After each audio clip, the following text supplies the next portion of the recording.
Olá, queridos alunos, tudo bem com vocês? Estamos aqui então para mais uma semana de postagem de vídeos. Hoje, segunda-feira, 21 de setembro de 2020, e nós vamos começar essa semana um pouquinho diferente, né? A professora, pelo menos, já está aqui usando, né, um instrumento aqui para ajudar, né, na leitura, porque o bicho está pegando. Hoje eu amanheci com muita dor de cabeça, eu acho que é porque eu estou muito tempo também na frente do computador. E aí, às vezes, eu necessito usar esse óculos, pelo menos para leitura. E como a gente não usa muito, hoje eu vou fazer esse uso para ver se melhora, tá bom? Então não estranhe, porque sou eu mesma, tá? Bom, semana que vem eu já deixei lá no Educare, tá? Será a nossa semana de provas, tá bom? Então, nós vamos terminar aqui o capítulo 1 ao longo dessa semana, lembrando que sábado tem live, olha que delícia, né? Então, já tá tudo lá no Educare para vocês, o cronograma das avaliações, as aulas dessa semana, tá? Que são as aulas de amanhã, terça-feira, de sexta-feira e de sábado, tá? Tudo lá bonitinho, já fiz o esquema tudo bonitinho para dar tempo da gente ver tudo tranquilo essa semana. Tá bom? Então, eu vou retomar aqui. O primeiro vídeo hoje vai ser história. E em história, o último vídeo que eu gravei semana passada, eu parei na parte dos iorubás. Então, eu vou dar uma retomada aí, porque a gente estava falando dos bantus e dos iorubás. Eu vou dar uma retomadinha rápida e vou sequenciar aqui e deixar um exercício, porque hoje vai ter, tá? De história. O que eu falei, então, no último vídeo aí, recapitulando rapidamente? Eu falei que os povos bantus, eles foram trazidos para o Brasil de maneira forçada, assim também como os iorubás, tá? Então, os dois povos foram trazidos para o Brasil de maneira forçada. Os bantus, eles dominavam as técnicas de agricultura e criação de animais. Sabiam manipular o ferro, produzindo armas e utensílios, tá? E assim, eles predominavam os demais povos. Então, os bantus eram os povos que um povo que a gente pode dizer que eles eram mais inteligentes, porque eles já dominavam as técnicas do ferro, né? Produziam armas com aquilo. E usando dessa técnica que eles já dominavam, eles conseguiram dominar os outros povos ali da região, tá? Já haviam desenvolvido técnicas de agricultura, de criação de animais, então eles eram um povo que estava à frente, né? Por isso eles dominavam ali a região. Já os iorubás, eles contribuíram muito para a nossa cultura, principalmente na questão da religiosidade. O que fica marcado no povo iorubá é a religiosidade afro-brasileira, no caso aí o candomblé, que nada mais é do que um culto aos ancestrais e orixás, tá? Então, basicamente, foi isso que eu falei no último vídeo sobre bantus e iorubás, e agora eu vou continuar falando um pouquinho mais dos iorubás. Então, nós vamos virar aqui para a página 14, marcar textos em mãos, vamos falar um pouquinho dos costumes, né? Nós vamos comparar como que vivem as crianças iorubás e como são as crianças brasileiras. Nós vamos dar dois exemplos aqui que vocês vão ver que são bem diferentes, né? Mas antes, eu vou ler o trecho deste poema iorubá, que representa um dos valores tradicionais desse povo. E olha que bonito esse poema. Cuide de suas maneiras, meu amigo. A honra pode abandonar nossa casa, e a beleza, às vezes, acaba. O rico de hoje pode ser o pobre de amanhã. A honra é como o mar, e também a onda da riqueza. Ambas podem escapar de nossa casa, mas as boas maneiras acompanham-nos até o túmulo. O dinheiro não é nada. As boas maneiras é que são a beleza da humanidade. Olha que profundo isso, gente. Lendo esse poema aqui, a gente percebe que eles não são um povo apegado à riqueza, que o que vale para eles é o caráter da pessoa, é as boas maneiras da pessoa, é como essa pessoa vive ali no meio dos outros, se é uma pessoa que se dedica, que faz um trabalho em equipe, que pensa no próximo, ou se é aquela pessoa egoísta, que usa o outro para poder subir na vida, que trapaceia, que puxa o tapete do outro, que é ganancioso, que coloca o dinheiro acima das características humanas. Então deu para a gente perceber aqui que o que eles valorizam é o caráter, são as boas maneiras, né? E aí aqui abaixo, na página 14, vem falando pra gente um pouquinho das crianças iorubá. As crianças iorubá têm uma infância diferente daquela que ocorre no Brasil. Então vai fazer uma comparação aqui agora, tá? Quando nascem, são colocadas juntos ao corpo de suas mães para que possam ficar com elas o tempo todo. Quando são capazes de ajudar em alguma parte do trabalho, por volta dos 4 anos, por exemplo, já passaram a trabalhar junto com os demais integrantes daquele povo. Então lá começa a se trabalhar cedo, tá?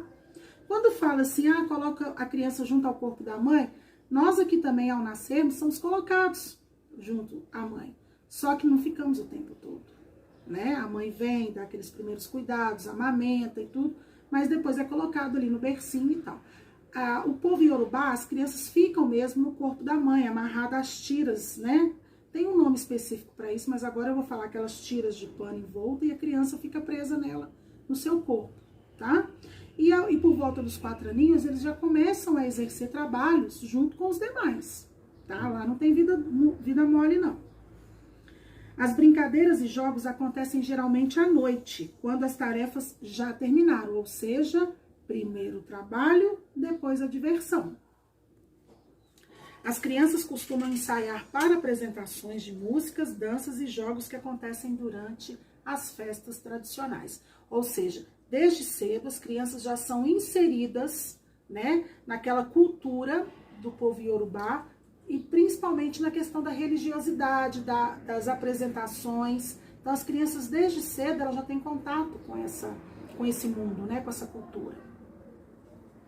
Outra diferença entre as crianças iorubá e as brasileiras é o modo como seus nomes são escolhidos. Olha, isso aqui é fantástico, olha para vocês verem. Enquanto em boa parte do Brasil, muitas famílias escolhem o nome das crianças antes do nascimento, entre os iorubás a prática é diferente.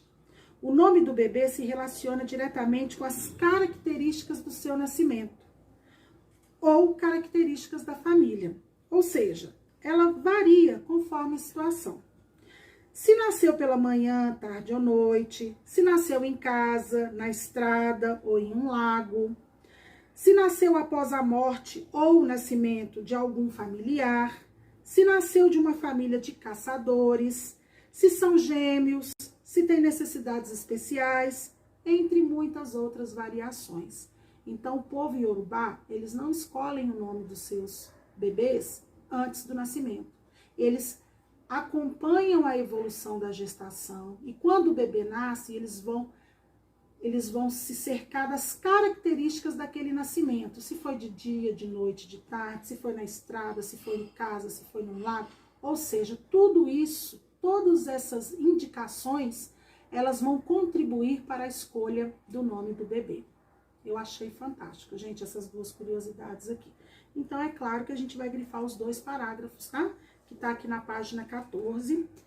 Sem contar que esse poema aqui, ele é uma lição de vida, né? Então, a gente vai grifar os 2 parágrafos, porque um fala do nascimento, né? Da escolha dos nomes dos bebês, que é depois do nascimento. E o outro fala pra gente de quando o bebê nasce e como que ele é introduzido, ele é inserido já, né? No dia a dia ali do trabalho junto com os outros grupos, tá?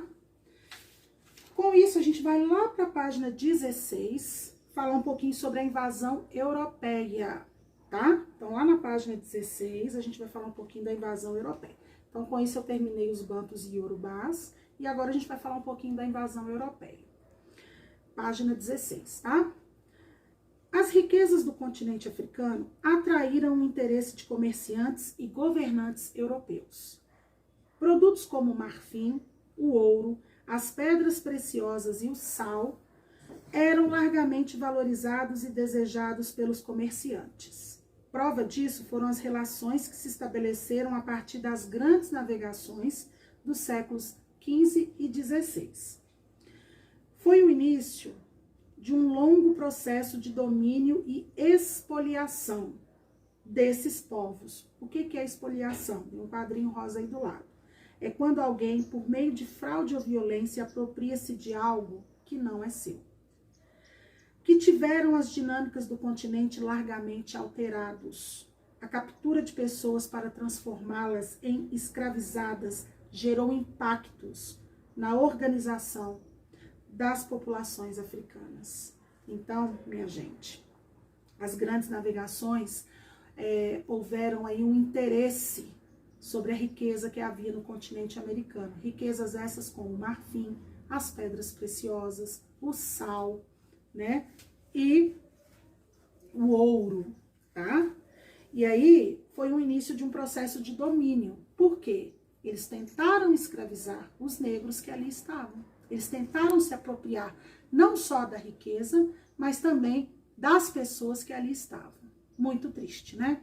Então, nós vamos grifar aqui, olha, esses 2 parágrafos da página 16. E aqui no final da página, a gente tem um mapa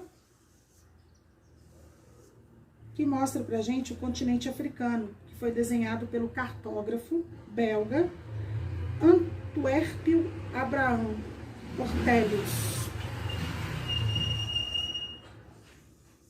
Então, a gente vai grifar aqui, né, os 2 parágrafos. E aí, aqui na página 17, a gente continua falando um pouquinho. Já no século XIX, a colonização do continente africano pelos europeus se intensificou. Então, olha só. As lideranças europeias determinaram uma divisão territorial do continente africano que atendia aos seus interesses econômicos. Ou seja, houve uma divisão do território africano, mas de acordo com os interesses dos europeus, tá? E não porque era melhor para determinados povos ficarem próximos, porque às vezes eles tinham a mesma plantação, tinham às vezes a mesma criação de animais, ou às vezes era um povo que já estava desenvolvendo as técnicas com o ferro. Não, nada disso. Não foi levado em consideração o que os africanos almejavam, o que realmente eles queriam. Quando o continente africano foi dividido pelos europeus, foi para saciar os interesses dos próprios europeus. Mas isso aí, olha como é que ficou. Essa convivência, porém, não se deu de forma pacífica, ou seja, não foi com uma coisa feita de paz, de amizade, né? Era o neocolonialismo ou colonialismo do século XIX, impondo aos africanos o modo de ser, agir e enxergar a vida como os europeus. Gente, eles tentaram fazer, os europeus tentaram fazer com o continente africano o que eles fizeram aqui com o Brasil. Só que aqui no Brasil, quem já estava aqui eram os índios, que foram inocentes. Eu gosto de dizer essa palavra porque eles foram inocentes, né? Eles chegaram aqui, não descobriram nada, porque aqui já estava sendo habitado, porém eles tentaram colonizar o Brasil. Então o Brasil, ele foi colonizado, tá certo? E o que eles fizeram aqui no Brasil, os europeus, eles tentaram fazer lá no continente africano, tá? Então é claro que nós vamos grifar esse primeiro parágrafo todo, aqui da página 16, porque fala dos interesses de dividir o continente africano, mas só pensando nos interesses dos europeus. Os africanos, então, eles tinham que mudar o seu modo de ser, agir e enxergar, passar a ser um europeu. Os africanos conseguiram se libertar desse domínio europeu a partir da segunda metade do século XX. Então, é uma coisa recente, tá, gente? Não é assim, nossa, não, tá recente. Mas a configuração artificial dos países permanece até os dias de hoje, até nos dias atuais. Dessa forma, apesar das centenas de grupos étnicos diferentes, O continente está dividido em 54 países e o convívio dentro de cada um deles nem sempre é pacífico. E claro que não é, né, gente? Porque são interesses diferentes e eles estão dividindo ali a mesma região. Então é claro que não vai ser pacífico, né? Aqui a gente tem um mapa do continente atual, tá? Os conhecimentos tecnológicos permitem uma apreensão da proporção perfeita e o contorno do continente de cada país. Além disso, é possível perceber uma África dividida artificialmente pelos europeus, fatiada durante os séculos 19 e 20. Essa divisão permanece quase intacta até os nossos dias, interferindo no cotidiano desses indivíduos, tá? Então, olha só, 54 países, gente, que riqueza de cultura que não é o continente africano, não é mesmo? Então, também nós vamos grifar aqui o segundo parágrafo da página 17. Eu espero que vocês tenham entendido o que eu expliquei para vocês. E aí vocês vão fazer para mim o antes de seguir, que tá na página 18 e na página 19, tá? Que é sobre bantus e iorubás e a invasão europeia. Tá bom, meus queridos? Com isso aqui eu finalizo a história. Um beijo e até a próxima.